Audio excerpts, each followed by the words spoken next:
l'assemblage. L'étape indispensable qui forge l'identité du vin. Frédéric concocte la cuvée 2017. Chaque flacon provient d'une barrique différente, goûtée avec le plus grand soin. Plus sauvage, on sent bien les aspres là. Hein. Oui. Ce tanin, quand on croque un grain de cassis, et on a ce tanin qui donne avec de légers amers, des jolis amers. Et c'est ce que je retrouve dans cette barrique-là. Bon, ben celle-là aussi, on la garde. Ah oui. Les arômes y sont consignés, comme pour une recette. 4 échantillons seront nécessaires pour la mise en bouteille.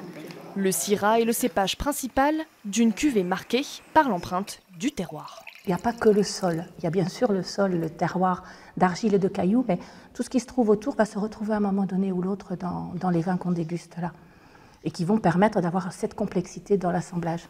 Un numéro d'équilibriste presque scientifique. Frédéric est secondé par une œnologue. J'ai fait 2 assemblages.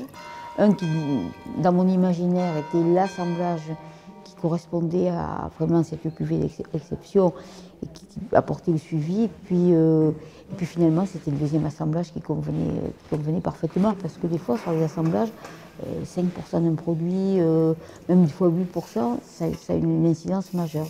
L'assemblage 2017 terminé, Frédéric s'attelle à l'aération du futur Grenache 2018.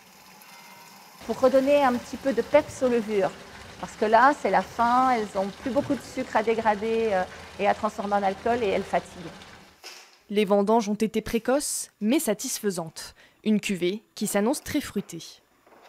Je n'ai pas cherché à avoir trop de tanin ou trop de matière.